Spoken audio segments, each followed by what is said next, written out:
अच्छा, श्री श्रीमद्भागवतम दशम स्कंध में हम जो पढ़ रहे हैं, राजलीला के बारे में श्री सुखदेव गोस्वामी पाद वर्णन करते जा रहे हैं। ये भगवानोपि तारात्रि शरदोत्फुल्ल मल्लिका भिक्षरंतु मनश्चक्रे योग माया उपाश्रितम।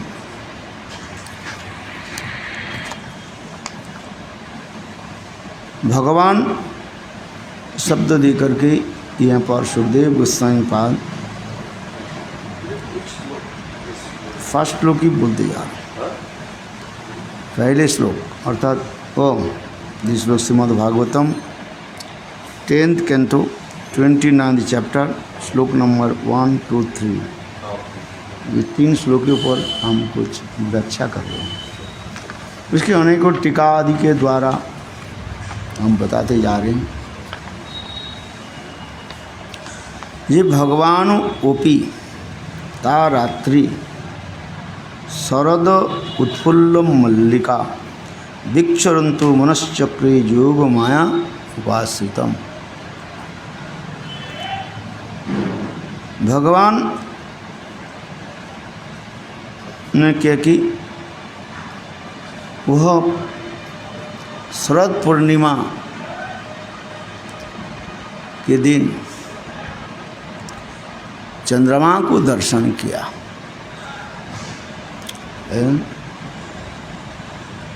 शाम के समय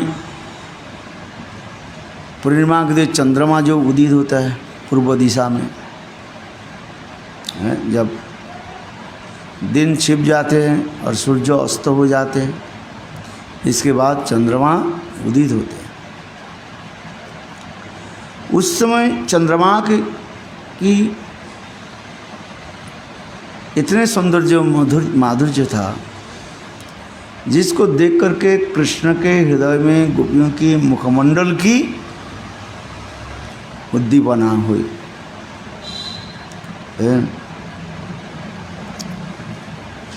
इसलिए तो तृतीय नंबर श्लोक में भी कहते जा रहे हैं,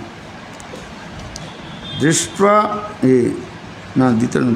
द्वितीय नंबर श्लोक में कह रहे हैं क्या, तद उड़ुराज कुकुभ करैर्मुख प्रच्चाविलिम्पतोरुणेन संतमयी सच स्त्रीणानां उद्गार श्रुतो मृजनो प्रिय प्रिय एव दीर्घदर्शनम दृष्ट्वा कुमुदवन्तं मुख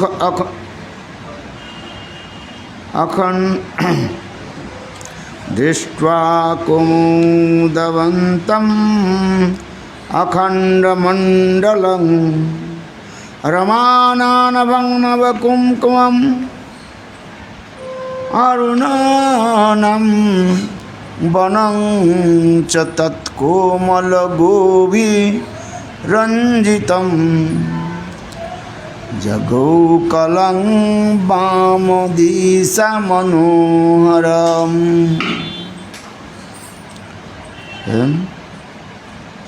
बहुत सुंदर रूप में यहाँ पर वर्णन करते हैं, क्योंकि मैंने जो कहा था कई दिन से आज एक ही श्लोक 3 श्लोक के ऊपर देकर के कुछ मैं टीकाकारों की वक्तव्य जो है मैं बता रहा हूँ। ये स्वयं भगवान है, स्वयं भगवान ने किया कि वह रात्रि को देखा। कौन सा रात्रि को? न शरद पूर्णिमा रात्रि को देखा है। उस शरद पूर्णिमा रात्रि को क्या देखा है? ना पूर्ण चंद्रमा को दर्शन किया उन्होंने।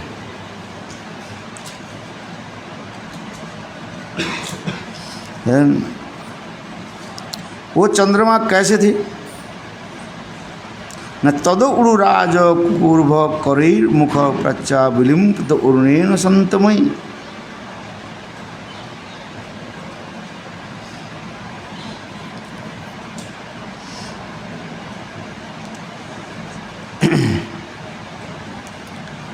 न वो चंद्रमा इतने सुंदर था जिसको कहा जाता है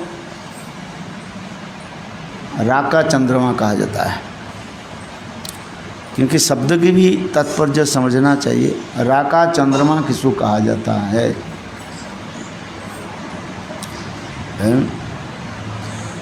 बोले देखो, राका चंद्रमा की पूर्णिमा जो होता है उसके एक विशेष वैशिष्ट्य बताते हैं। चतुर्दशी उसमें लग जाता है, पूर्णिमा पूरा रहता है और प्रतिपदा भी उसमें लग जाता है। उस पूर्णिमा के कहा जाता है राका चंद्रयुक्त पूर्णिमा कहा जाता है। समझ में आता है? जैसे कभी कभी एकादशी जो होता है दशमी में लग जाता है। दशमी माने 1 मिनट लग गया,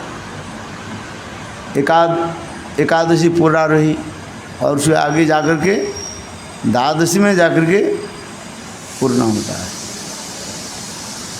कभी कभी ऐसे होता है। ठीक उसी प्रकार राका पूर्णिमा जो कहा जाता है, जिस पूर्णिमा चतुर्दशी की भी प्राप्त कर लेते हैं, स्पर्श कर लेते हैं और पूर्णिमा की पूरा रहते हैं और प्रतिपदा के कुछ स्पर्श कर लेते हैं।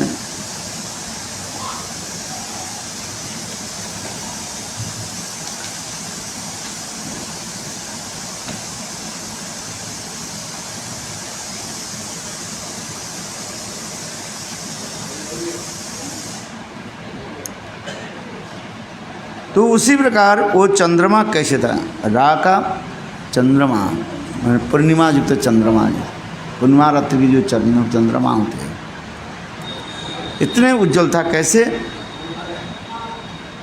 तो माने वो चंद्रमा जब उदित होने लगे, वो चंद्रमा इतने सुंदर उदित होने के साथ ही साथ अपने लाल लाल आभा, ऐसे कुमकुम आभा के द्वारा मानो पूर्व दिशा को क्या कर दें, सुरंजित कर दिया है।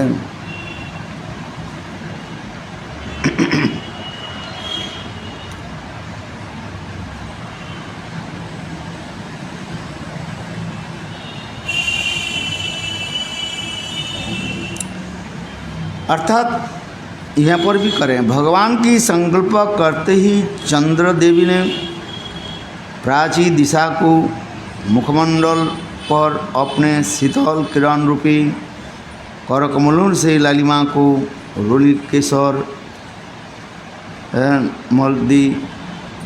जैसे बहुत दिनों के बाद अपने प्राण प्रियतमा पत्नी के पास आकर उससे प्रियतम पति से आनंदित करने के लिए ऐसा किया हो, उस प्रकार चंद्र देवी ने उदय होकर न केवल पूर्व दिशा का प्रस्तुत संसार के समस्त चर अचर प्राणियों का संताप जो दिन में अर्थात शरतकालीन प्रखर सूर्य रश्मि के कारण बढ़ गया था, वह दूर कर दिया है। देखो, चंद्रमा उदित होने से क्या होता है, सबको शीतल कर देते हैं। सूर्य उदित होकर क्या करते हैं, ताप आदि दे करके सबको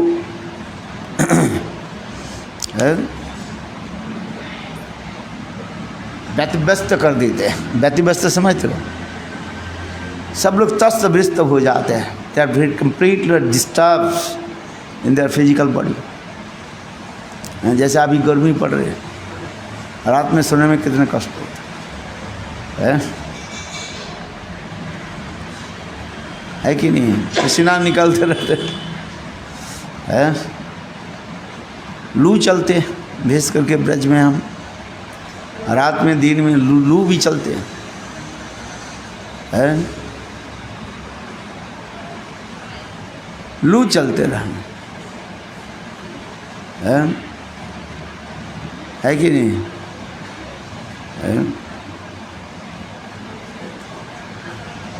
ना दिन में सो पाते हैं, ना रात में भी सो जाओगे है।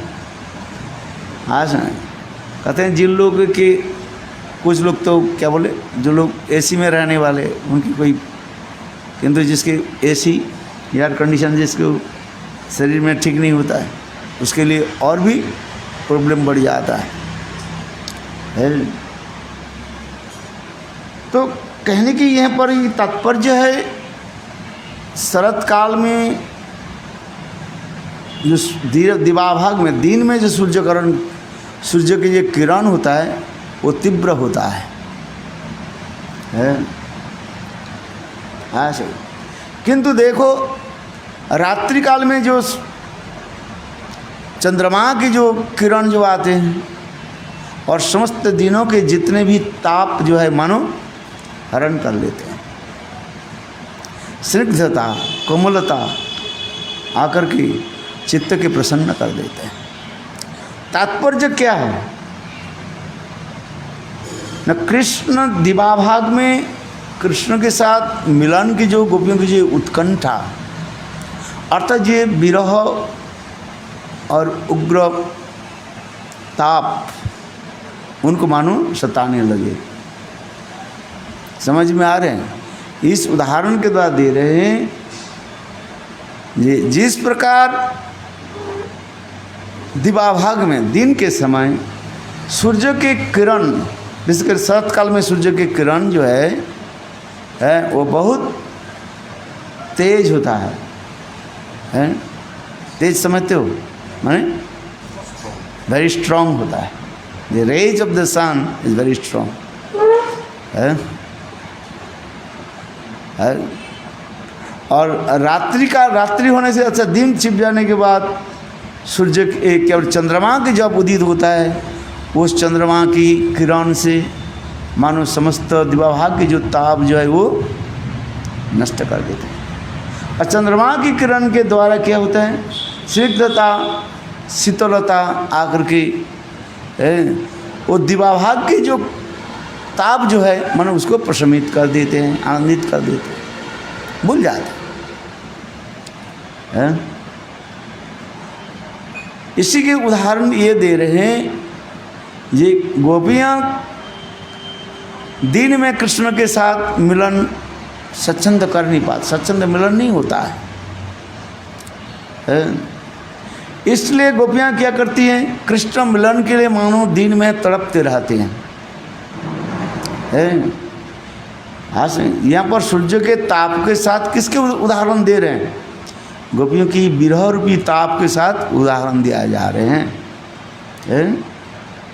You understand? विरह रूपी ताप होती जा रही गोविंद साथ, क्योंकि यहाँ पर दिवाभाग में स्वच्छंद मिलन नहीं हो सकता है। सामान्य मिलन होता है, फिर कहीं कहीं आकर के बाधा प्राप्त हो जाता है। किंतु देखो गोपियाँ क्या करती हैं, इसलिए रात में जो है वो मिलन उनके स्वच्छंद होता है। चंद्रमा की भांति किरण आकर के मानो उनकी संतप्त शरीर को जो है अत्यंत आनंद प्रदान करते हैं। ये उदाहरण दे रहे हैं। इसलिए ये कहते जाए तो उड़ुराज हुकुर करी। और मैंने कहा था पहले, ये दृष्टवा है ना, दृष्टा करो विक्षरंतु मनश्चक्रे। कृष्ण के मन में क्या हुआ नो, ऐसे सुशोभन सुंदर शरतकालीन चंद्रमा की देख करके क्या हुई, गोपियों की मुखमंडल की उद्दीपना हुई।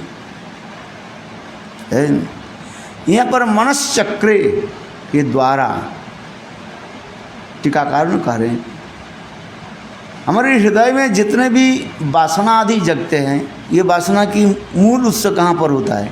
मन के द्वारा है। मन ही पहले क्या करते हैं, चिंतन कर लेते हैं, फिर मन से जाकर के फिर बुद्धि, बुद्धि से मन, बुद्धि अहंकार, फिर चित्त में जाते हैं। ये सूक्ष्म शरीर जो है मन है। मन को दिखाई नहीं पड़ते हैं, दिखाई पड़ते हैं। हम तो कहते हैं तुम्हारे मन कहाँ है और तुम कहाँ हो, किंतु मन इतना सूक्ष्म है उसको दिखाई नहीं पड़ता। इसलिए मन क्या है, मन के बारे में क्या कहा जाता है, संकल्प विकल्प आत्मक मन। संकल्प विकल्प, क्या करूं क्या नहीं करूं, इसके जो विचार जो आते हैं उसके कहा जाते हैं मन कहा जाता है। मन सदा सर्वदा क्या अस्थिर है, चंचल है। चंचली मन कृष्ण प्रमाथि बलवद दृढ़म। गीता में भगवान अर्जुन कहते हैं, हे और कृष्ण मेरा मन बड़ा चंचल है, चंचल ही मन कृष्ण प्रमाथि बलवद दृढ़म। इसकी कंट्रोल करना अतीव जो है दुस्साध्य है। यथा वायुरीव, जिस प्रकार हवा कब की दिशा से प्रवाहित होता है, उसके बोलना बहुत कठिन हो जाता है। बादल इधर छा गया, आप सोच रहे हैं हवा चलने से बादल आ जाएंगे यहाँ पर, किंतु थोड़ी बाद में देखा हवा उल्टी तरफ चलने लगे और बारिश नहीं हुई। ऐसे होता है ना, बिजली कड़क रही बारिश होने वाले हैं, किंतु देखो हवा क्या करते हैं, बादल के लेकर के दूसरी तरफ फिर चले जाते हैं। ठीक उसी प्रकार मन जो है अतीव चंचल है। वायुरी वसुदुष्करम, गीता में यही बोलते हैं अर्जुन तो कार्य। प्रमाथि बलवद, अत्यंत जो है बलशाली है मन अत्यंत बलशाली। हम कुछ करना चाहते हैं किंतु मन करना नहीं देना चाहते है। इसलिए मन के बारे में क्या कहा गया न, संकल्प विकल्प आत्मकेति मानो। कोई संकल्प होता है, कोई विकल्प होता है, करें कि यही नहीं को है, यही आची भालो यही मंद, ताई ना, भालो मंद बस यही चलते हैं, गुड एंड बैड यही थिंग चलते। मन की स्थिरता करने की बात, यही मन और भी जब सूक्ष्म हो जाते हैं, मन बुद्धि में आ जाते हैं, तब बुद्धि के काजे विचार करना है। हम कहते हैं बुद्धि से विचार करो, मैंने बुद्धि को बुद्धि के कार्य क्या, डिस्क्रिमिनेशन करना, सृष्टि करो, ये करना अच्छा है कि ये करना अच्छा नहीं है।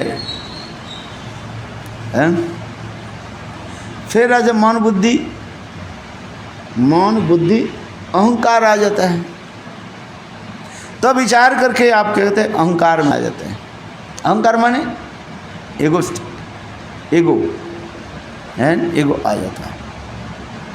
Yes I have to do but I will not do, negative और पॉजिटिव में आ जाता है। जैसे मन, ये अहंकार क्या करते हैं, हमें कार्य में प्रवृत्ति करा देते हैं। This is the duty of अहंकार। अहंकार के कार्य में वो प्रवृत्ति करा देते हैं। और ये प्रवृत्ति फिर उसको क्या करते हैं, वो कार्य से कैसे करते हैं,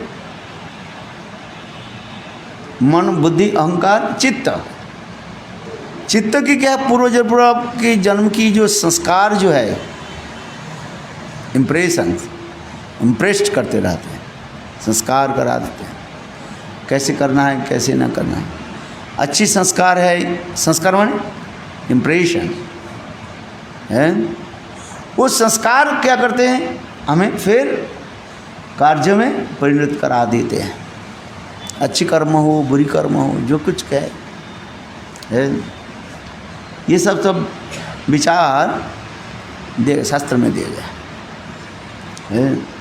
तो मैंने जो कहा था, ये यहाँ पर जो कह रहे हैं विक्षरन्तु मनश्चक्रे, अर्थात भगवान श्री कृष्ण ने क्या कि वह रागा चंद्रमा को तो देखा, रागा पूर्णिमा को चंद्रमा को देखा, देख करके गोपियों की मुखमंडल की क्या हुआ, उद्दीपना हुई। उद्दीपना होने के साथ उन्होंने क्या कि या उनके साथ मिलने के लिए प्रबल इच्छा प्रकाश की। इसलिए मैंने ये कहा था, ये सारे इच्छा आदि कहाँ से होते हैं, मन करते हैं। फिर मन आगे जाकर के धीरे धीरे सूक्ष्माति सूक्ष्म होकर चले जाते हैं। मन बुद्धि अहंकार चित्त, जिसके कहा जाता है कार्य और कारण, कॉज एंड इफेक्ट। कार्य कारण में आज परिणत होता है। ये करना उचित है, ये करना उचित नहीं है। पहली मन उसमें करते रहते हैं। चलो, इसलिए करें मनश्चक्रे सगुण भगवान अपने मन में विचार करें, क्या करना मुझे चाहिए है? क्योंकि वह रात्रि जो अत्यंत सुशोभन था, सुंदर था है, वो रात्रि कैसे था न, शरद उत्फुल्ल मल्लिका। एक तो शरतकालीन रात्रि है। मैंने कहा ये शरत काल में रात्रि जो अत्यंत जो है सुंदर होता है, दिन में कठोर सूर्य के तेज होता है, the rays of the sun is very strong, और दिन रात्रि में चंद्रमा के किरण जो है आकर के सुशीतल करा देते हैं। और उद्दीपन भी क्या करें, शरद उत्फुल्ल मल्लिका, शरत काल में जितने भी प्रफुल्ल जो है वो अपने आप प्रस्फुटित हो गया है।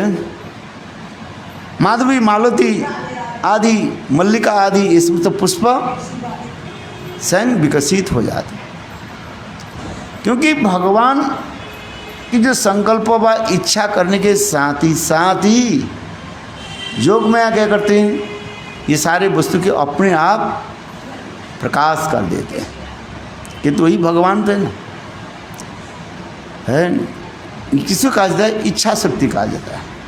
इसलिए उपनिषद में श्लोक आता है, एको अहम, मैं एक हूँ, है। यहाँ पर उस दिन पढ़ा था, है, एको अहम बहुश्याम, है। मैं एक है, मैं तो एक है, एक ही वस्तु है।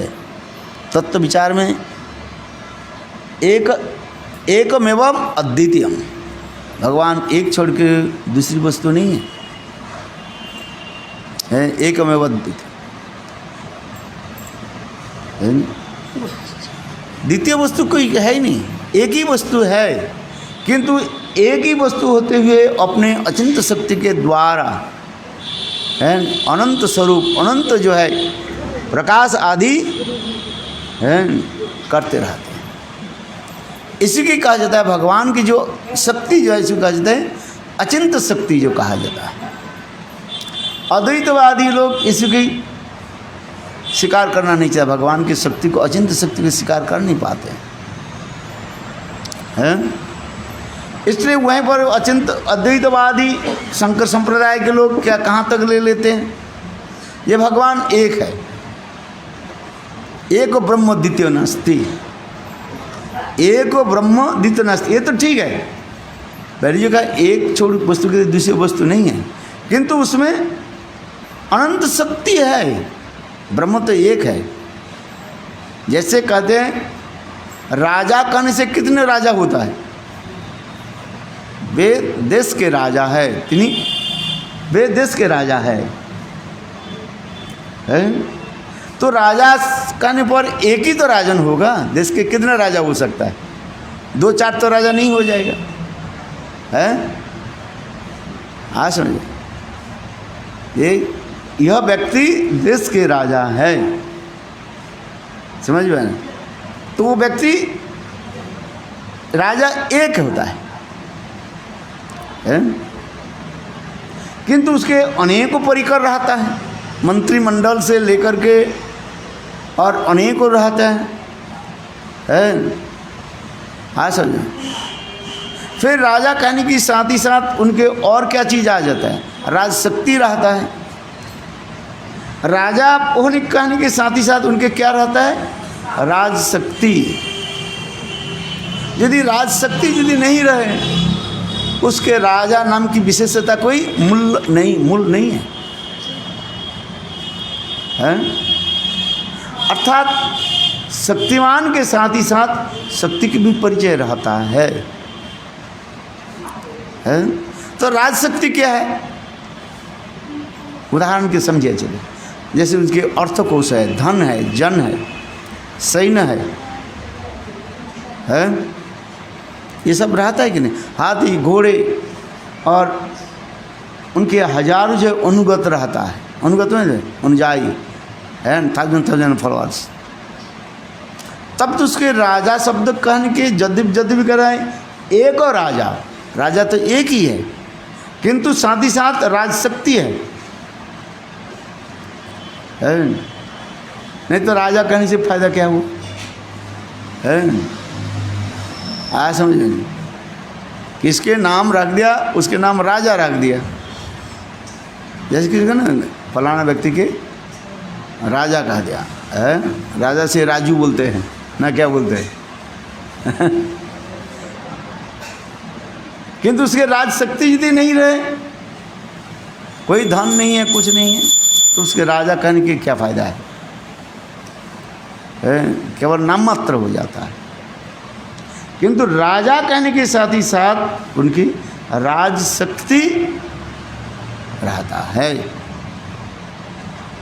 समझ में आए? इसलिए कहते हैं ये एक अहम, मैं तो एक हूँ किंतु मेरा अनंत शक्ति है। एकमेव द्वितीयम, राजा तो एक है, दूसरी राजा नहीं है उस देश में, हैं? एक ही देश में केवल एक ही राजा होते हैं, किंतु उसके अनंत राजशक्ति है। ठीक उसी प्रकार भगवान कहने के साथ ही साथ ब्रह्म कहने के ब्रह्म और ब्रह्म की शक्ति उसमें रहता है, ब्रह्म शक्ति रहता है उसमें। किंतु अद्वैतवादी लोग, जिसके शंकरपंथी लोग इस शक्ति को जो है स्वीकार करना नहीं चाहते हैं, शक्तिमान के स्वीकार करते हैं किंतु शक्ति के स्वीकार नहीं कर सकते। शक्तिमान संग भगवान की तो स्वीकार कर, चलो ब्रह्म की तो स्वीकार कर। ब्रह्म शब्द मुख्य अर्थ कहे भगवान, ब्रह्म शब्द की मुख्य अर्थ जो है क्या है? भगवान है।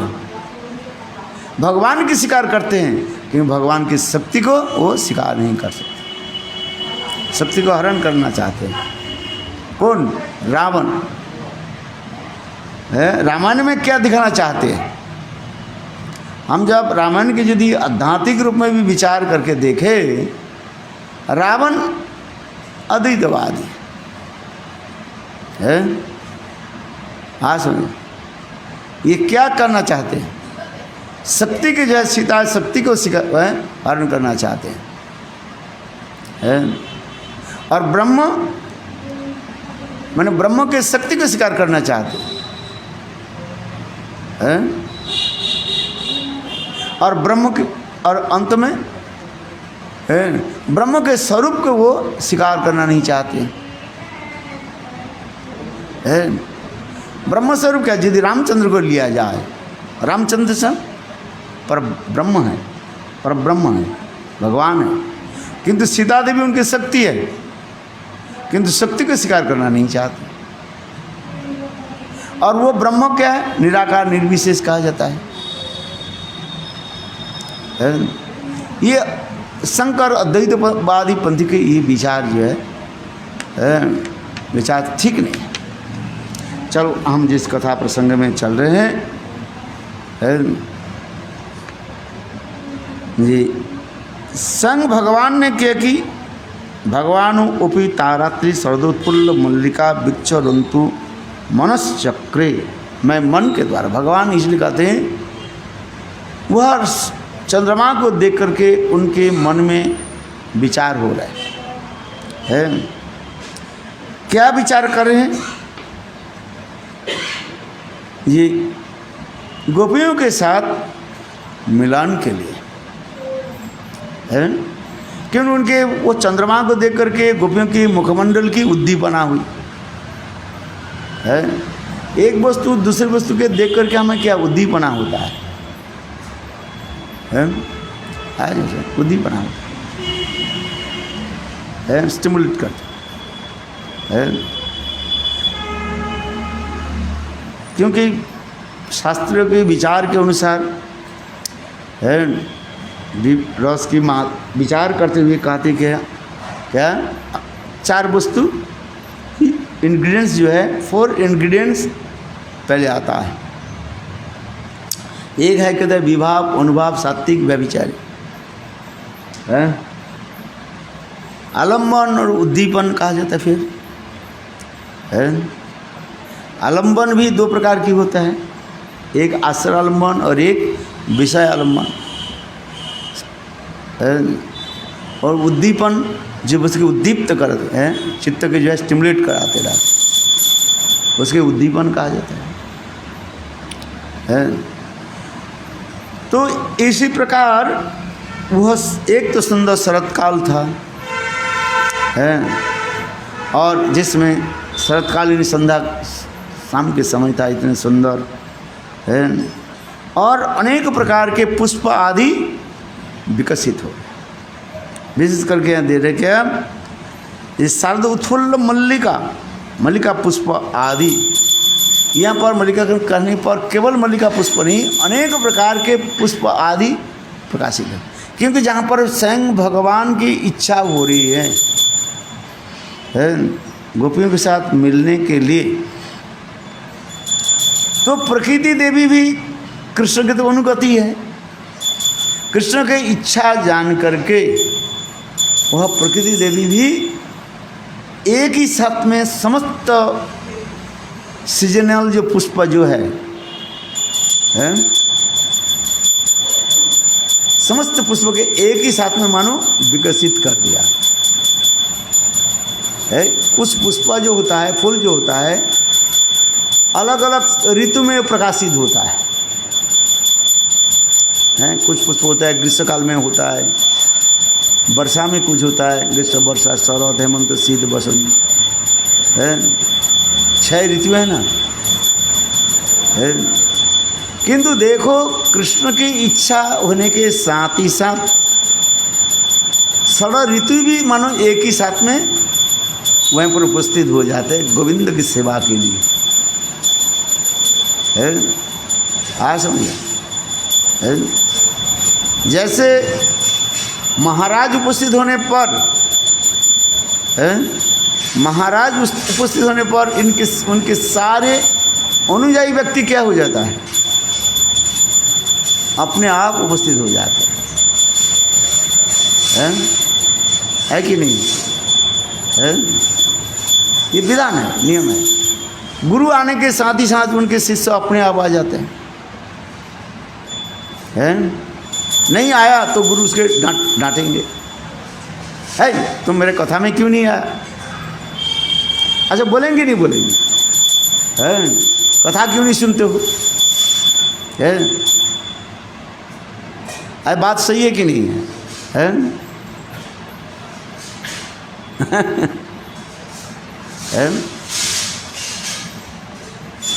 जो शिष्य नहीं है, आया नहीं आया, आराम गया राम, कोई बात नहीं। बात ऐसा ही होता है, जब हम किसी के गुरु मानते हैं तो गुरु की कथा सुनने के लिए हमें उत्कंठित होता है, जाना पड़ता है, इच्छा रहे अथवा इच्छा नहीं रहे, है तो हमें उसमें जाना पड़ता है, नहीं तो गुरु हमें डांटेंगे। ये साधारण उदाहरण होता है। हम लोग गुरुदेव के समय देखा, महाराज जी पाठ कर रहे हैं, सुनते ही सभी उनके अनुयायी क्या करते हैं, दौड़ करके आ जाते, कहाँ वृंदावन से ना कहाँ आकर के दौड़ करके आ जाते कि नहीं जाते। देखा आपने गुरुदेव के समय श्रील गुरुदेव जब प्रवचन दे देते सब दौड़ कर आ जाते हैं। हाँ, ये नियम होता है। और गुरु छोड़ करके कोई प्रवचन दे रहे हैं, जाए नहीं जाए, अच्छा लगे ना लगे, सुने ना सुने, कोई फर्क नहीं पड़ता उसका, है। क्यों, वो जानते हैं तो मुझे डांटेंगे नहीं, है। और गुरु डांटेंगे, गुरु कहे तू प्रवचन में क्यों नहीं आया, मेरे बात नहीं, काल से मठ से निकाल देंगे, चल जा। गुरु कहेंगे नहीं कि कहेंगे, हैं। गुरु मानता है तो गुरु के आदेश पालन करना पड़ता है, वो दीक्षा गुरु और शिक्षा गुरु, जिसको हमें दीक्षा गुरु शिक्षा गुरु मानते हैं, तो उनकी आदेश हमें पालन करना पड़ता है। जिसको जो नहीं मानते नहीं है तो उसे क्या लाता जाता है। ठीक उसी में उदाहरण दे रहे हैं, स्वयं भगवान की इच्छा हो है क्या करने के लिए, गोपियों के साथ मिलने के लिए। और उस समय जो है स्वयं प्रकृति क्या है, प्रकृति तो भगवान के अनुयायी है, ये भगवान कहते हैं ना, माया दक्षे न प्रकृति स्वते सचराचरम हेतु अनेन जग कौन जगत भी परिवर्तते। हे अर्जुन, प्रकृति भी मेरा है अनुगत्य स्वीकार करते हैं और मेरे आदेश से प्रकृति सारे कार्य आदि संपादन करती है। एकदम माया दक्षे न, मेरा अध्यक्षता, अकॉर्डिंग माई गाइडेंस है, मैं जैसे निर्देश देता हूँ प्रकृति उसी प्रकार सारे कार्य आदि करते रहते हैं। एकदम माया दक्षे न, मैं मेरे अध्यक्षता से है, माया दक्षे न प्रकृति सुवते स्वचराचरम। प्रकृति क्या है? सब कुछ वो व्यवस्था करते रहते हैं, बोलना नहीं पड़ता है, उनके इंगित मात्र से ही प्रकृति सारे कार्य कर लेते हैं। जैसे गुरु के इंगित मात्र से ही सत्शिष्य अपने कार्य के क्या कर देते हैं, संपादन करके बैठते हैं, बोलना नहीं पड़ता है। जो सत्शिष्य होते हैं, उत्तम कोटि के शिष्य होता है, गुरु के बोलना नहीं पड़ता है, वो गुरु के भावों को जान करके वो क्या करते हैं, अर्थात गुरु की इच्छा को जान करके सारे कार्य कर देते हैं। गुरु क्या चाहते हैं है कि समझ में आ रहा है? इसी कहा जाता है उत्तम कोटि के शिष्य कहा जाता है। मध्यम कोटि के शिष्य क्या, उसके उपदेश देने पर करता है वो, और कनिष्ठ आदि की जो कनिष्ठ जो है उनके उपदेश कभी करें कभी नहीं करें, हर समझे उसके ठेला दे करके करना पड़ता है। ठेला समझते हो, उसे पिटाई करके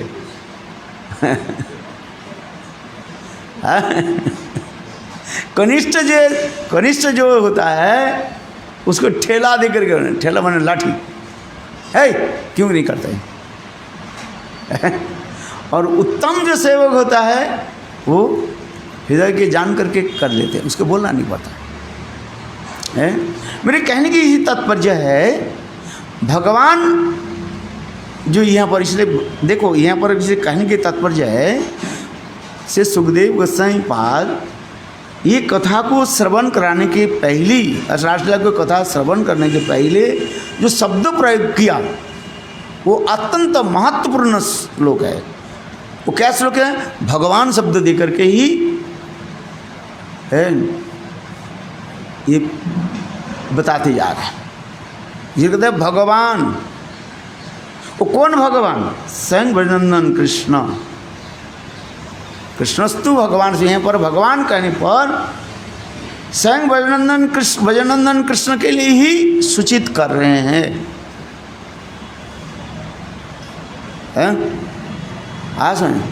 स्वयं भगवान के लिए इंडिकेट करे, कौन? ब्रजनंदन श्याम सुंदर, दूसरे के ही नहीं, वैकुंठाधिपति के लिए भी नहीं कर रहे, अथवा रामचंद्र के लिए भी नहीं कर रहे हैं, द्वारकाधीश मथुराधीश के नहीं कर रहे हैं, उस किसके लिए कर रहे हैं? भजन। इसलिए गीता में भागवत में कहा दिया ना, कृष्णस्तु एत चंस कलापुंस कृष्णस्तु भगवान स्वयं है। एत च अंश कला, जितने भी आगे वर्णन किया गया है, कृष्ण के जितने भी अवतार आदि को वर्णन कर दिया। वर्णन करने के बाद कह रहे हैं ये कृष्ण जो स्वयं भगवान है, अब बाकी कोई अंश कला की बात में कहा है?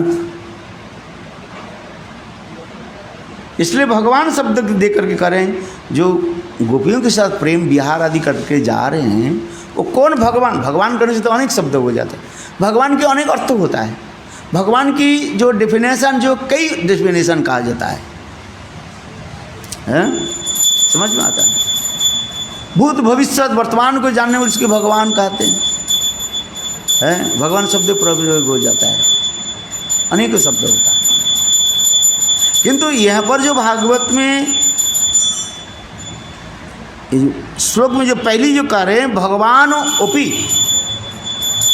है, भगवान कहने के साथ ही साथ स्वयं ब्रजनंदन श्याम सुंदर भी कह रहे हैं। समग्र ओइश्य वीर्य जस श्री ज्ञान वैराग्यश्चैव सन भव इति गणा। इसमें सभी भगवत अवतार में तो रहता है, कोई भगवान अवतार कम नहीं है, किंतु तथापि कृष्ण में सर्वोत्तम रूप में और सर्वतो रूप में और संपूर्ण रूप से ही प्रकाशित है। किसी भगवतार में आंशिक रूप में दिखाया जाता है, किंतु वृणनंदन श्याम सुंदर में ये समस्त गुणावली क्या है, संपूर्ण रूप में प्रकाशित है। और इसके अलावा भी उनके 4 जो गुण जो है एक्स्ट्रा ऑर्डिनरी कहा गया कृष्ण में। कौन कृष्ण? वृणनंदन श्याम सुंदर कृष्ण में रूपमाधुर्य, लीला माधुर्य, वेणु माधुर्य और रूपमाधुर्य है। ये 4 जो मधुरिमा जो है एकमात्र वृणनंदन श्याम सुंदर में सर्वतो रूप में पूर्णातिपूर्ण रूप में है विराजमान है, प्रकाशित है, एब्सोल्युटली मैनिफेस्टेड है। ये जो 4 जो क्वालिफिकेशन मैंने कहा इसको कहते हैं एब्सोल्युटली मैनिफेस्टेड है। समझ में आता है? ऐश्वर्य वीर्य जस श्री ज्ञान वैराग्य, ये तो 6 भगवान के गुण दिखा गया। जितने भी अवतार बोली है उसमें भी है ऐश्वर्य वीर्य जस श्री ज्ञान वैराग्य दिखा जाता है। किंतु यदि कृष्ण में विचार, ये 6 गुणों के विचार करके देखा जाए, कृष्ण में क्या है? पूर्णतम रूप में है, पूर्णाति पूर्णतम रूप में। और विशेष करके जो है ये 4 जो गुण जो बताए, रूप माधुर्य, लीला माधुर्य, वेणु माधुर्य और रूप माधुर्य पहले होता है, रूप माधुर्य, लीला माधुर्य, वेणु माधुर्य और प्रेम माधुर्य है। ये प्रेम माधुर्य जो है और वेणु माधुर्य, रूप माधुर्य है, ये पूर्णाति पूर्ण रूप में है, असमर्थ रूप में प्रकाशित है। असमर्थ रूप है, उनके समान भी कोई नहीं हो सकता। और संपूर्ण रूप में जहाँ तक हो सकता है वहाँ तक ये कृष्ण में। मेरे कहने की तात्पर्य है, ये कृष्ण जब ये लीला करने के लिए जा रहे हैं, कृष्ण के मन में क्या संकल्प आ गया? ना मुझे गोपियों के साथ विलास करना है। ये करने के साथ ही साथ प्रकृति शक्ति, दासी कहा जाता है ना, स्त्रीलिंग वाचक होता है। प्रकृति शब्द स्त्रीलिंग वाचक होता है, फेमिनिन जेंडर है। तो प्रकृति के कार्य क्या है? भगवान की सेवा, पुरुष की सेवा करना। स्त्री के कर्तव्य क्या होता है? पुरुष की सेवा करना। यहाँ पर पुरुष करने से अकेला पुरुष कृष्ण, कृष्ण के सेवा के लिए ही प्रकृति की ये दायित्व रहता है, उनके दायित्व है। समझ में? हम जड़ जगत की विचार नहीं कर रहे हैं, अपराकृत चित्त जगत में होते जा रहे सब। इसलिए कहते, इसलिए गीता में भगवान कहते हैं ना, हे अर्जुन सुनो, मया दक्षिण प्रकृति स्वते सचराचरम। जो कुछ और अचर जो कुछ भी वस्तु स्थावर जंग जो कुछ भी देख रहे हैं, ये प्रकृति सृष्टि करते हैं, ठीक है। किंतु प्रकृति कैसे सृष्टि करते हैं? मया दक्षिण, मेरे अध्यक्षता, मेरे आदेश है से सब कुछ करते रहते हैं। उसको अपने की स्वतंत्रता नहीं है। मैं जैसे निर्देश देता हूँ वो प्रकृति उस वजह, ये श्लोक की याद करना चाहिए। क्योंकि प्रकृतिवाद लोग कहते हैं बस अपने आप हो जाता ही है। वो लोग जोड़िए उदाहरण भी दे देते हैं, ये देखो पुरुष और स्त्री के बिना सृष्टि नहीं होता, ऐसे नहीं कह सकता। वो लोग उदाहरण देते हैं, जिस प्रकार गोबर में काउडंग 2-4 दिन 10 दिन रख दो, देखो उसमें क्या सड़ जाता है, और उसमें कीड़ा अपने अपने कहाँ से आगे जाता है। ये उदाहरण देते हैं वो लोग है। देखो अद्वैतवादी मायावादी जो कोई उदाहरण क्या है उसको आपको समझना चाहिए है। गोबर आप गोबर रख दो 2 दिन 4 दिन रखने से क्या होता है, सड़ जाता है ना, है? और उसमें माने को कीड़ा कैसे उत्पन्न हो गया। अथवा कोई एक सड़ा गला आम भी रख दो है, उसके आम के अंदर में देखो कीड़ा कहाँ से आ गया है। किल किल किल किल किल किल किल किल करते हैं ना कृमि की भांति है। आप बताओ ये उदाहरण देते हैं, बोले जो कहते हैं बोले ये तो कोई वहाँ पर कोई दुखा नहीं पड़ता, सृष्टि कैसे हो रहा है। इसलिए प्रकृतिवादी लोग जो है कहते नहीं, प्रकृति अपना अपने ही वो करते रहते, किंतु ये बात नहीं है। गीता में इसलिए भगवान इस विषय को खंडित कर रहे हैं, ये नहीं, वो भगवान की इंगित से सब प्रकृति करता है। इसलिए कई दिन जावत मैंने आपको सुनाया, कहाँ तक आपके समझ में आया, ये अनेक प्रकार की देह जो है पृथ्वी में देह, हर जगह में के स्त्री पुरुष के संयोग से सृष्टि होगा ऐसे भी नहीं देखा जाता है, ऊपर से नहीं देखा जाता है। हाँ समझ, जैसे देव शरीर, भूत शरीर है, ये सूक्ष्म शरीर आदि जो दिखाया जाता है, ये कैसे हुआ। किंतु ये सब जब से के मन के द्वारा भी अनेकों जो सृष्टि आदि करते रहते हैं। जैसे देखो क्या क्या महाभारत में अरे व्यासदेव के पिताजी के नाम पराशर ऋषि। पराशर ऋषि देखो वो मत्स्यगंधा लड़की को तरफ देखा और देखते ही उनका क्या हो गया, वो गर्भवती हो गई। दृष्टि से उसके गर्भ में शक्ति संचार कर गर्भवती हो गई। और फिर व्यासदेव की प्रकट बताया गया है, जन्म दृष्टि से भी सृष्टि हो रहा है। इसलिए अभी कई दिन से वो मैंने आपको सुनाया, अनेकों कथा जो यहाँ पर वर्णन किया है। ये समय समय की ऐसे होता है। उस समय ऋषि मुनि की ऐसी शक्ति था, दृष्टि के द्वारा सृष्टि कर दिया। देखो है अनेक, किंतु ये सब समझता जितने भी सृष्टि आदि होते जा रहे हैं ये सब प्रकृति कहा जाता है, उनको भी एक शरीर छोड़ना पड़ता है। चलो हम जिस कथा में फिर आ रहे, कथा में घूम करके आ जाए, आगे चलने की जरूरत नहीं है। तो भगवान की इच्छा क्या हुई, मुझे गोपियों के साथ मिल, क्या बोलते हैं,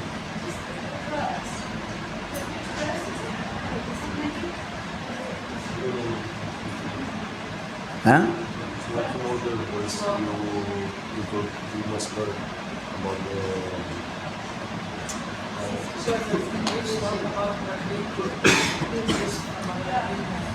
एक्चुअली आज श्लोक जो है बोले, ये तीनों श्लोक के मिलाकर के मैं सारी टीका को बता रहा हूँ।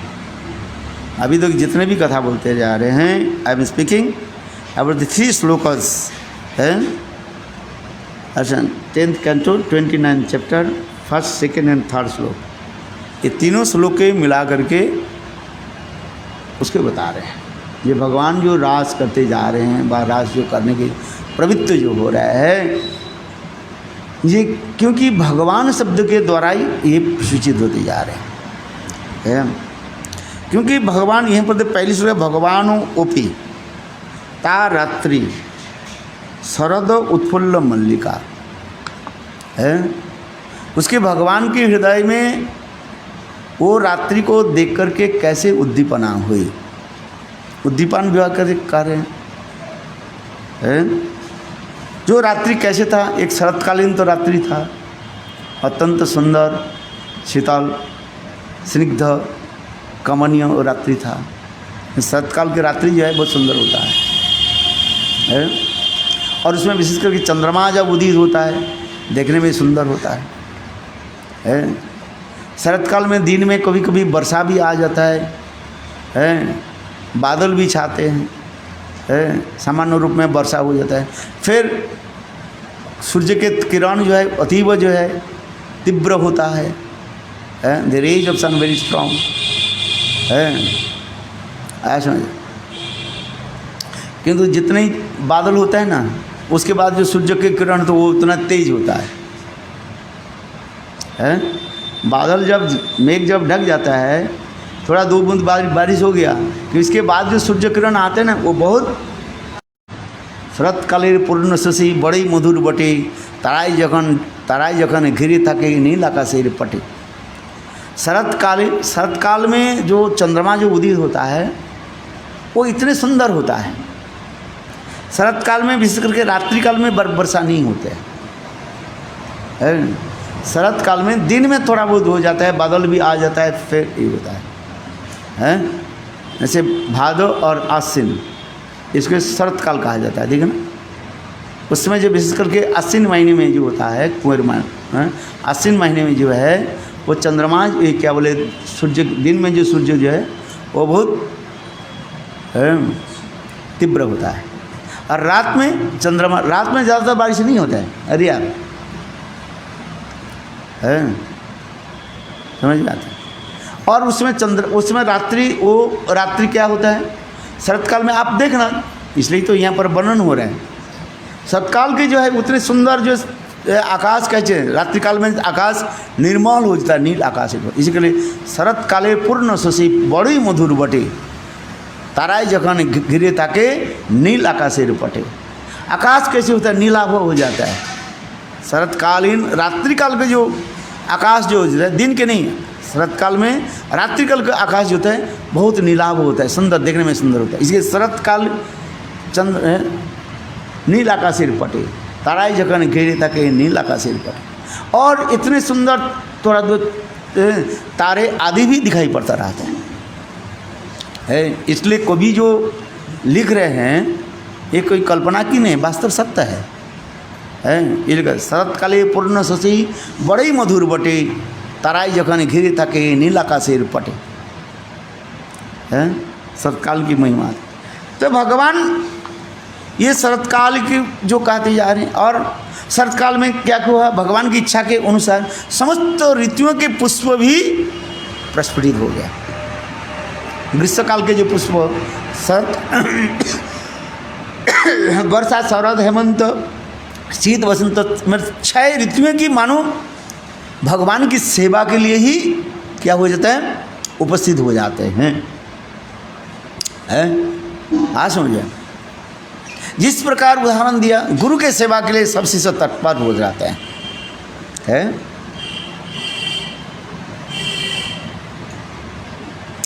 होता ही कि नहीं होता है? सब शिष्य चाहते हैं मैं गुरुदेव के कैसे सेवा करूँ, कैसे सेवा करूँ। सभी शिष्य क्या करते हैं, वो दीक्षित हो और क्या बोले दीक्षा शिष्य हो अथवा शिक्षा शिष्य हो, वो क्या करते हैं, गुरुदेव के सेवा के लिए वो उत्कंठित हो जाते हैं। है कि नहीं है? जैसे हम लोग सभी तो मानो दीक्षा लिया किसे, श्रील गुरुदेव बावन गोस्वामी महाराज, यहाँ पर रहते नारायण गोस्वामी के हम लोग शिक्षा गुरु मानते थे। तो गुरुदेव की सेवा के लिए, अच्छा नारायण गोस्वामी की सेवा के लिए हम सब कदे एक समय खड़े हो जाते थे। है कि नहीं?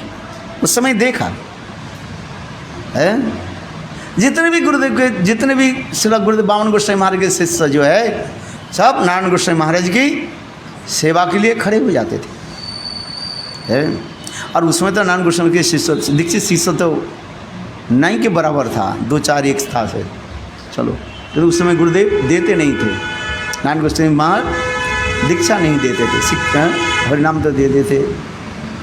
चलो, मेरे कहने की तात्पर्य यहाँ पर ये उदाहरण दे रहे हैं, ये भगवान की इच्छा होने के साथ ही साथ प्रकृति भी उनकी सेवा के लिए कैसे तड़पते रहते हैं। सभी अपने अपने क्या बोले सेवा की जो वस्तु लेकर के खड़े हो गए।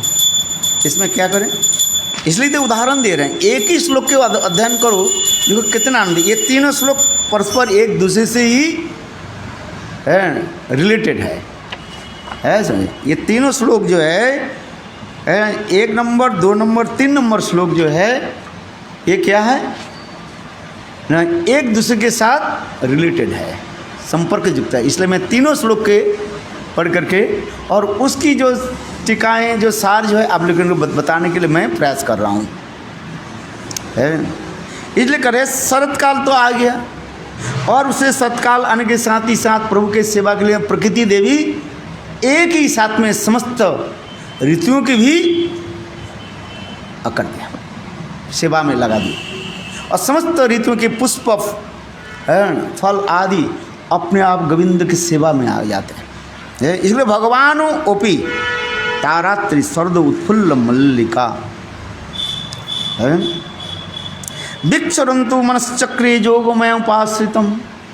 भगवान उसको देख करके क्या किया, जो उनके मन में जो संकल्प हुई, इच्छा हुई है, और साथ ही साथ भगवान उसके पूरा करने के लिए भगवान और एक करें जोग माया उपास। भगवान मानो लोक वस्तु लीला हो रहे हैं, इसलिए जोग माया के ही आश्रय करें, क्योंकि भगवान जो लीला आदि करते हैं वो जोग माया के द्वारा ही करते रहते हैं। ना हम प्रकाशो सर्वस्व जोग माया समावृतम। गीता में भगवान कहते हैं मैं सबके निकट, मैंने अपने स्वरूप के जो है प्रकाश नहीं करते। गीता में है ना, नाहं प्रकाशो सर्वस्व, मैं अपने सुंदर जो स्वरूप जो है सभी के निकट में प्रकाश नहीं करते। आज समझिए,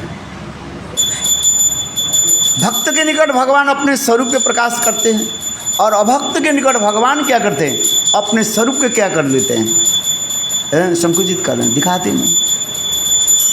बात ही सत्य होता है।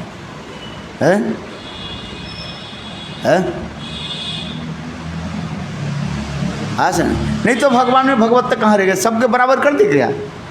भक्त अभक्त में कोई डिस्क्रिमिनेशन नहीं रहेगा।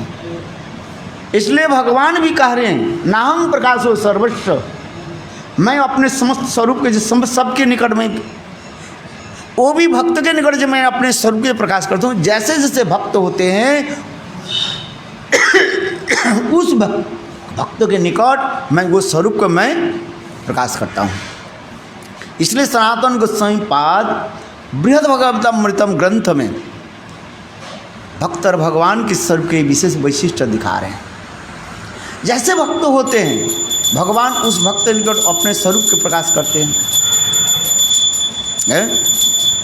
जैसे भक्त होते हैं भगवान उस भक्त के निकट उस स्वरूप के प्रकाश करते हैं।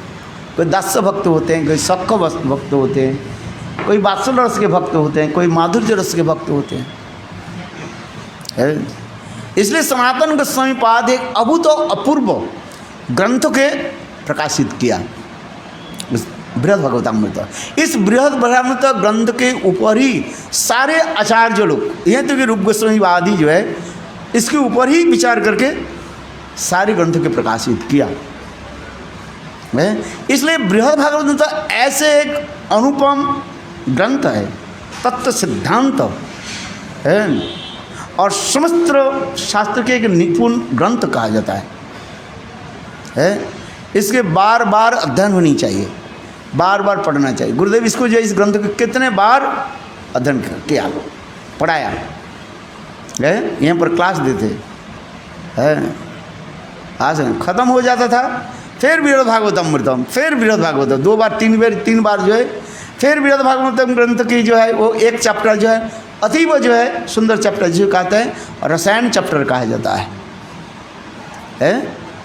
सारे भागवत के एक एक श्लोक के उन्होंने किया कि सभी को जो अपने माधुर्य रस के द्वारा ही पुष्टि करके दिखाया गया है। बृहद भागवतामृत में शायद अंतिम चैप्टर में होता है, उसके कहा जाता है क्या चैप्टर कहा जाता है, रसायन चैप्टर कहा जाता है। देखो 10 रस के श्लोक भी ऐसे सुंदर वर्णन कर दिया, माधुर्य रस में प्रकाशित कर दिए। शक्कर रस के श्लोक भी श्रृंगार रस के द्वारा ही प्रकाशित करते जा रहे। हाँ समझो, जैसे थोड़ा सा मैं इंगित देता हूँ, इत्थं सतं ब्रह्म सुखानुभूतं दस्संगतानां परदैवतेन मायाश्रितानां नरदारकेन सार्धं बेजहो कृतपूर्ण पुंजा। ये श्लोक शक्कर रस के श्लोक है कि देखो सनातन गोस्वामी पाद शक्कर रस का तो वर्णन किया ही किया और इसके साथ ही साथ श्रृंगार रस को यहाँ पर प्रकाशित कर दिया। नरदारकेन इस शब्दों के द्वारा देखो शक्कर रस के श्लोक को किया उन्होंने किया कि श्रृंगार रस गोपियों की भावों की जो है वो व्यक्त कर दिया। इसके पूर्व कोई आचार्यों ने ऐसे नहीं किया है। गुरुदेव इसकी व्याख्या करते थे कितने सुंदर है। नरदारकेन, नर शब्द की अर्थ है पुरुष है, दार शब्द की अर्थ दे दिया स्त्री, दार। नर दार के नर गोप, दार गोपियाँ।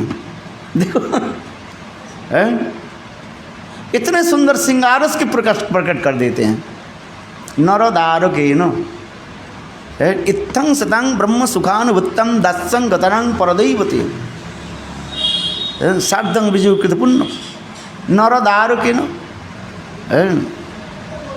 गोपियों की, एक गोपों की पत्नियाँ, गोपियाँ हैं, गोपपत्नीगण है। नरदार के नो, नरदार के द्वारा के गोपपत्नीगण गोविंद के साथ कैसे मिलित होते हैं वो वर्णन कर दे। मेरे कहने की तात्पर्य है जिस सनातन गोस्वामी पाद ऐसे एक अभूत अपूर्व है और तत्व सिद्धांत रस माधुर्य ग्रंथ प्रकाशित किया, इसे गौड़ी और वैष्णव की सभी उसके चिरऋणी होते हैं।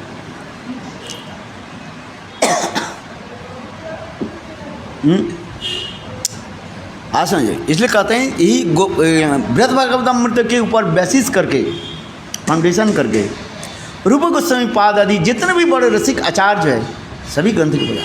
इसलिए महापुरुष कार्य सनातन गोस्वामी के कार्य हैं। सनातन गोस्वामी पद के प्रशंसा महापुरुष इतने किया अभूतपूर्व तत्व विचक्षण है। और जितने भी महापुरुष सनातन गोस्वामी के प्रश्न करते हैं दूसरे गोस्वामी के उतने नहीं, हम तो रूप गोस्वामी कहते हैं, किंतु यदि देखो विचार करके है ये महापुरुष सनातन गोस्वामी के प्रति कितने प्रेम प्रीति रखते हैं। बोले जिसके प्रति प्रीति होता है उसके उतना ही शासन होता है, और जिसके प्रीति नहीं है उसके शासन नहीं होता है। इसलिए कहते हैं शासन करे ताहार साजे सुहाग करे जय। हाँ समझ में है कितना सुंदर ये समस्त दिखाया गया है। थोड़ा उदाहरण दे, सनातन के बाद में आ गया, कम नहीं है। गोस्वामी पाद तो महापुरुष के प्रिय पत्र ठीक है, वो तो दूसरी एंगल से हम विचार करते हैं, किंतु सनातन गोस्वामी देव विचार करो। महाप्रभु एक दिन सर्व दामोदर आदि समस्त उच्च कोटि के भक्तों के साथ बैठे हुए थे। महाप्रभु कहने लगे देखो यहाँ पर एक व्यक्ति है जी क्या बोले शब्द, पर के भाव को नष्ट करना चाहते हैं। हाँ सभी भक्त सुनकर के वाह, उस समय और कोई बाहर के व्यक्ति नहीं था, सब महाप्रभु के सर्व भक्त लोग सब बैठे हुए, सर्व दामोदर, राय रामानंद, रूप गोस्वामी पाद, सनातन गोस्वामी, सभी भक्त बैठे। मेरे पार के भाव जो वस्तु के मैंने जगत में प्रचार करना चाहता वो नष्ट करना चाहते हैं। सभी भक्त एक दूसरे को बोले ये कैसे सब महाप्रभु अकस्मात ऐसे शब्द क्यों बोल रहे हैं। आराध्य भगवान ब्रजेश तन तद्दाम वृंदावन रम्मा काचिद उपासना ब्रजबधु वर्गण जा कल्पिता श्रीमद भागवतम प्रमाण प्रेम पुमार्तमा श्री चैतन्य महाप्रभु महत्विदं तत्रादुरो न परः। श्रीमद अमल पुराण श्रीमद भागवत की प्रतिपाद्य विषय क्या है, परकीय भाव संपन्न गोपियों की प्रेम माधुर्य प्रकाश, सीधी बात है, किंतु परकीय भाव ही तो है। और महाप्रभु कहते यहाँ पर एक व्यक्ति बैठा हुआ है जो मेरा परक्या तू नष्ट करना चाहता। सभी लोग देखिए कैसे कौन कर। तो अकस्मात देखो महाप्रभु के हृदय के बाद एक ही सदा सर्वदा जानते थे, वो सर्व दामोदर, दूसरी कोई नहीं जानती। तो उस समय चैतन्य महाप्रभु स्वयं भी कहने लगे, उंगली निध गए सनातन, सनातन परक्या को नष्ट करना चाहते हैं। सभी भक्तों को आश्चर्य हो गया, अरे सनातन जैसे विचक्षण, तो सनातन चैतन्य महाप्रभु इसके पहले सनातन को सुन के अनेक भूरी भूरी प्रशंसा की। सनातन जैसे विज्ञ पंडित है, न भूतो न भविष्य, महाप्रभु कई बार श्लोक में कहा गया। देखो महाप्रभु कह रहे, और वही महापुरुष सनातन को कहते हैं, महापुरुष स्वयं श्लोक में आ रहे हैं, स्वयं महाप्रभु कहते हैं ये सनातन मेरा परक्या को नष्ट करना चाहते हैं। सभी भक्तों के हृदय ऐसे होने, ये कैसे संभव है। अभी सनातन गोस्वामी की तिरुभाव तिथि आ रहे हैं ना, मूढ़ पूर्णिमा जो है, देखो सनातन गोस्वामी के महाप्रभु इतने कट सबके सामने है। अच्छा किसी को अपमान करे, कुछ भी डांट पड़े, घर में ला कर बोले तो दूसरी बात होता है, और सबके सामने हाटे में कहा जाता ना, क्या बोले है, क्या बोले उसके मैं भूल गया, हाटे में हाड़ी भंग, हाटे हाड़ी भंगा, माने सबके सामने अपमान करना, ये अत्यंत जो है लज्जास्कर विषय होता है। मेरा कोई अपराध हो गया, घर में कहते महाराज ये आपके उचित नहीं, सबके सामने कहा दे तो लज्जा के विषय होता है कि नहीं। गलती तो सबकी होता है आया समझ में नहीं है। और वो महाप्रभु सबके सामने सर्व दामोदर राय रमानंद इतने बड़े बड़े सब तत्वज्ञ रसज्ञ मर्मज्ञ शास्त्रज्ञ सब विचार, और चैतन्य महापुरुष सनातन गोस्वामी के नाम लेकर के कह रहे हैं ये सनातन परक्या को नष्ट करना चाहते। हाँ अच्छा बताओ इसे सनातन गोस्वामी क्या लगेगा। सनातन गोस्वामी नीचे सीधे हट गए, सनातन गोस्वामी समझ जाते हैं ये मैं क्या परक्या को क्या नष्ट किया है। तो उसके मतलब उस सभा में दो ही व्यक्ति समझते थे, एक है स्वरूप दामोदर, दूसरी सनातन गोस्वामी, तीसरी व्यक्ति सभी लोगों की करने लगे ये कैसे संभव है। क्यों पहले तो चैतन्य महापुरुष सनातन गोस्वामी बुरी बुरी प्रशंसा की है, जैसे शास्त्रज्ञ पंडित विचक्षण सनातन बिना कोई नहीं है, महापुरुष स्वयं का है।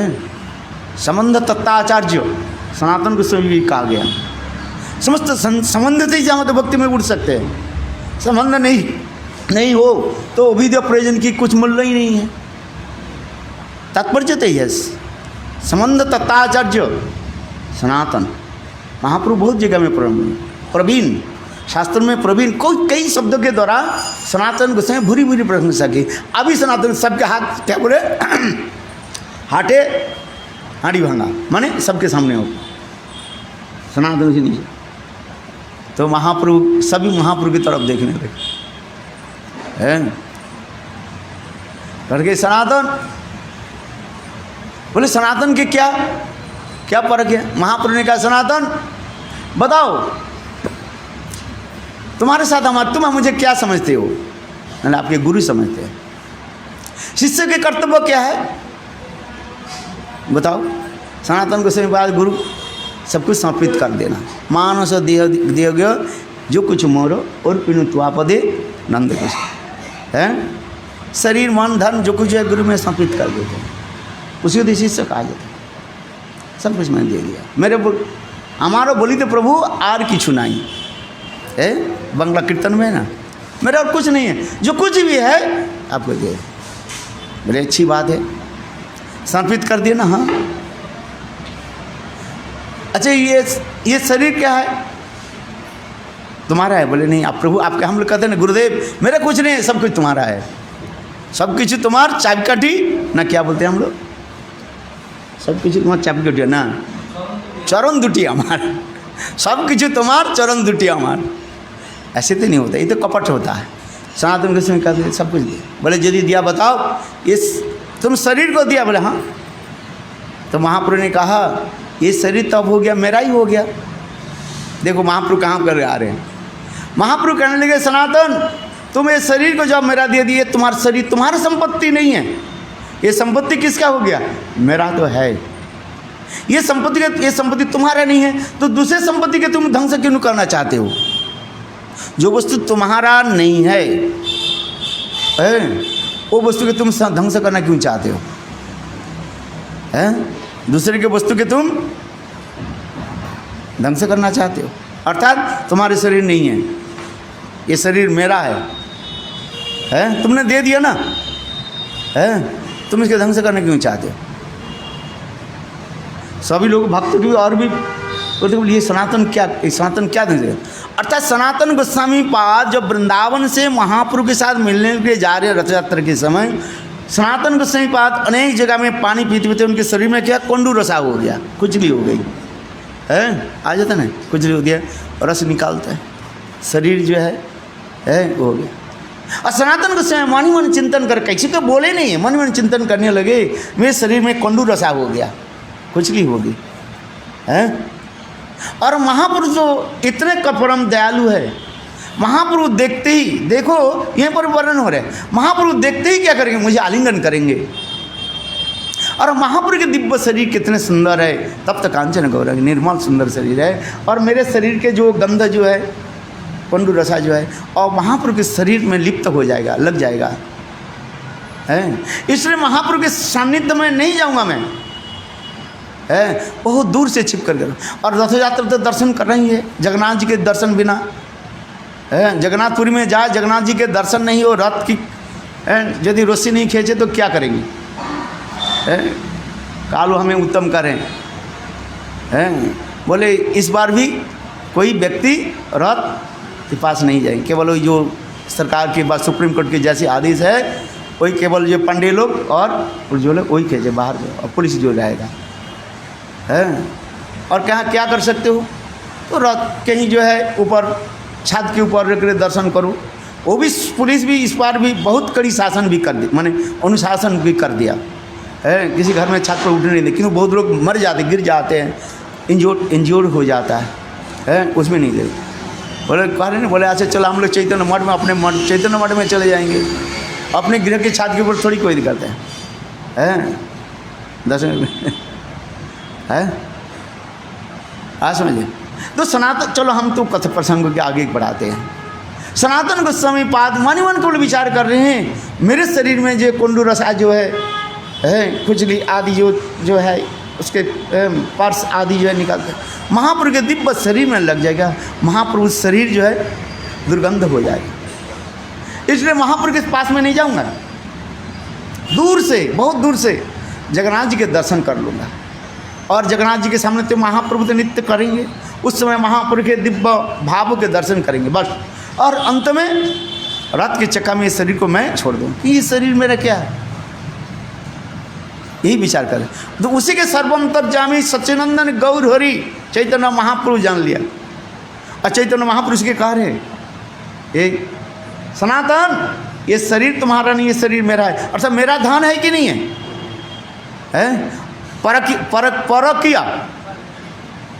परकिया शब्द के पर माने दूसरे, क्या माने संपत्ति है, दूसरे की संपत्ति तुम क्या करना चाहते हो? नष्ट करना चाहते हो, अर्थात तुम्हारे शरीर को देखो। बोलो वृंदावन बिहारी लाल की जय। महाप्रभु कितने सुंदर रथे, तब भक्त लोग सुन करके बहुत प्रसन्न हुए पहले तो भक्त लोग सब डर गया, ये महाप्रभु के विचार जो है परकिया विचार को ढंग से करना चाहते, और वो भी को डायरेक्ट कर रहे हैं सनातन, जो सनातन गोस्वामी बृहद भागवतम मृत ग्रंथ में परकियत्व भाव के इतने उज्जवल दृष्टांत तो देकर के बताया है। और वही महाप्रभु जब करने से भक्त के तो पहले चित्त खिलमिल उठ गया, बोले कैसे संभव है? तो चलो हम इसलिए कथा प्रसंग, सनातन के कथा प्रसंग आ गया है। रूप गोस्वामी क्या है, महाप्रभु दंड दिया कि नहीं दिया मेरा याद नहीं है, यदि आप लोग कहे तो बताओ। जब महाप्रभु रूप गोस्वामी पाद के शासन किया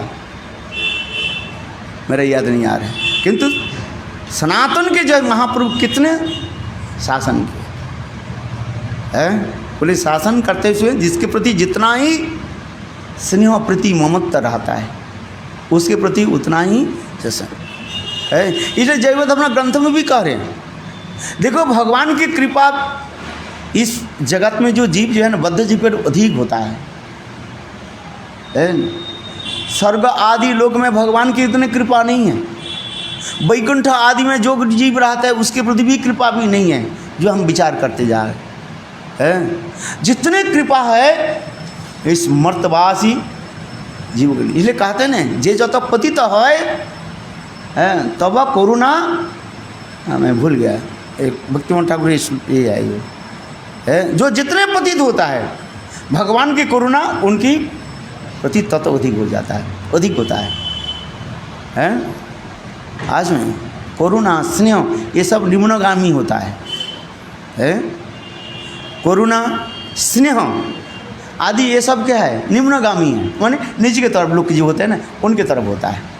जैसे माता पिता की स्नेह किसके ऊपर होता है, पुत्र के ऊपर होता है। पिता बड़े हैं, पिता माता बड़े हैं, पुत्र करना देखो नीचे आ जाता है। इसलिए कई लेखक इस प्रकार लिखते हैं, स्नेह करुणा आदि सब निम्नगामी होता है, नदी के धारा के भांति प्रवाहित हो। नदी के जल जैसे निम्नगामी होता है, उच्चगामी थोड़ी होता है। पहाड़ के ऊपर से नदी आ रही है, उस जल किसके तरफ है, नीचे की तरफ चलते जा रहे हैं। नीचे जितना भी नीचे होते जाएगा उतने नीचे में प्रवाहित होते जाएगा, है। इसलिए उदाहरण दिया जाता है, ये स्नेह है, ये सब क्या निम्नगामी कहा जाता है। इसलिए भगवान इसे देखा गया, ये भगवान की कृपा कितने, ये जितने बद्ध जीव के प्रति है उतने उस जगत के लोग के प्रति नहीं है। भक्तिमोहन ठाकुर जैव धर्म ने लिखा है, ये जीव पतित हो गया, इसके भगवान बोले भगवान की करुणा उसमें बद्ध जीव के प्रति है, और उसके उद्धार के लिए भगवान ना जाने कितने प्रचेष्टा आदि करते रहते हैं। इसलिए तो कर अनुग्रह भक्तानां मानुष देवांशितम भजते तादृश क्रीड़ा जासुत्वा तत्परो भवेत। अनुग्रह करते हैं। वैकुंठ में भगवान इसी लीला, चलो भगवान की इच्छा तो है, भगवान सर्वशक्तिमान है। यदि हम विचार करें, वैकुंठ में भगवान रासलीला प्रकट कर देते परिकर के साथ, अयोध्या में कर देते, वहीं पर तो लोग विराजमान है, सभी चाहते हैं तो हम रासलीला दर्शन करें। कौन नहीं चाहते हैं बताओ, श्रेष्ठ वस्तु कौन प्राप्त करनी चाहते हैं, अधिकारी हो अथवा नॉन अधिकारी हो, है। हमारे पेट खराब है, रसगुल्ला देख करके खाने की इच्छा किसके नहीं होता है बताओ, पेट खराब रहने पर भी है टपकता रहते हैं। शुगर बढ़ गया, है, रसगुल्ला देख करके खाने की इच्छा, जो शुगर पेशेंट होता है उसके ज़्यादा लोभ होता है। जहाँ पर बात होता है ना, वो उसके हमारे खाने की इच्छा नहीं करता है, हमें शुगर भी नहीं है कुछ नहीं, तब भी हम खाने की इच्छा ही नहीं करते। किंतु जिसको शुगर हो जाता है ना, उसकी इतने प्रबल इच्छा होता है, उसको पूछो जा करके, और डॉक्टर उसके मना कर देते, वो डर से खाती नहीं है, और कभी भी छुप करके खाता, अरे कहीं एक दिन खा लिया क्या हो कहते हैं। और जब खा लेते तो शुगर और भी बढ़ जाते, सिगरेट चक्कर में आ जाते, क्या करें। अरे बात ऐसा ही है कि नहीं है?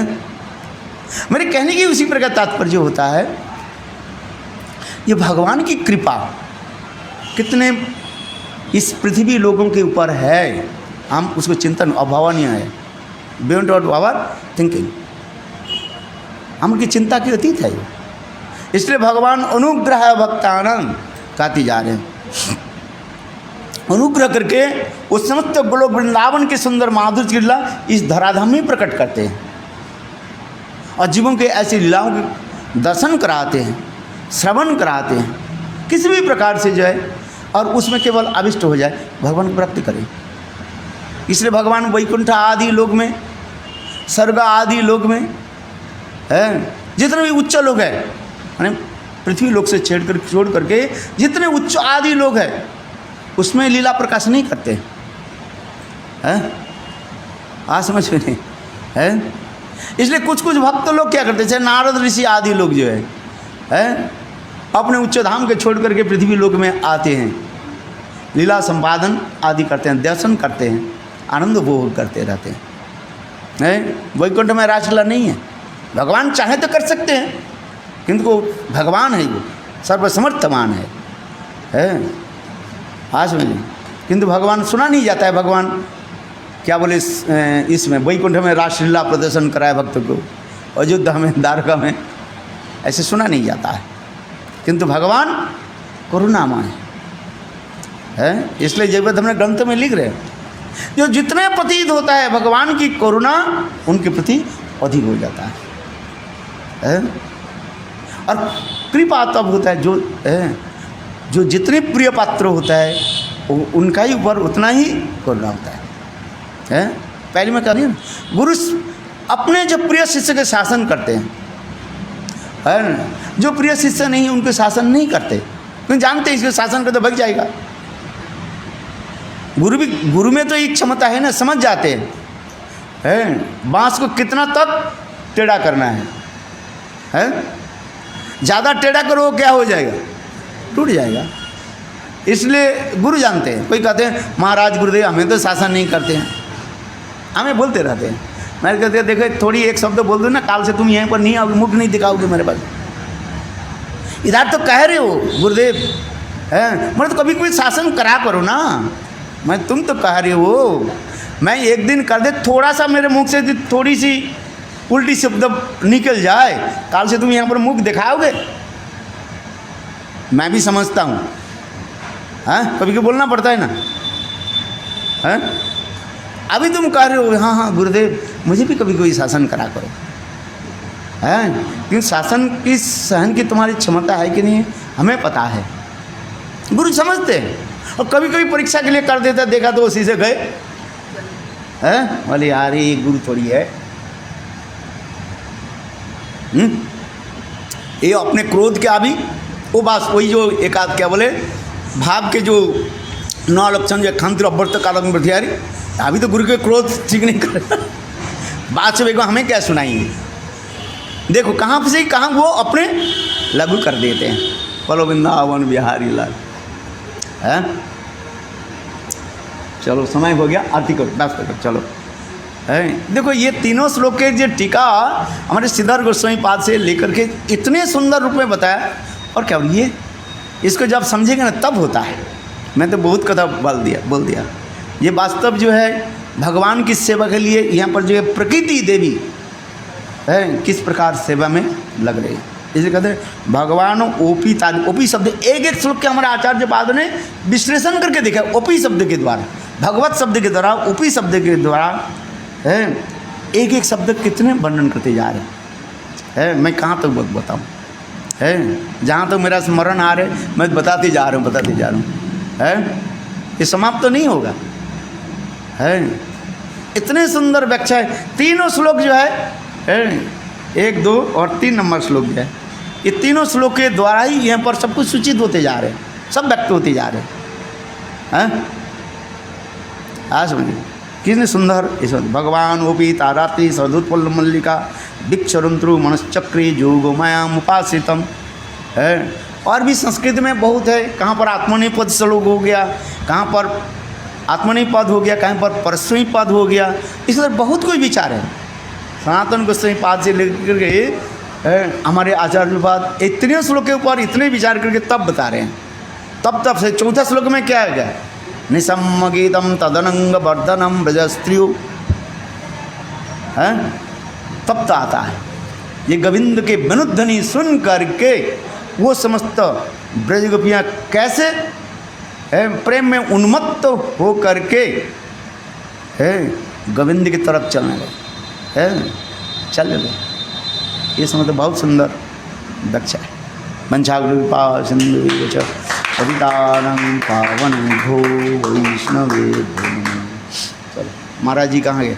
बोला आज देर हो गई कि नहीं?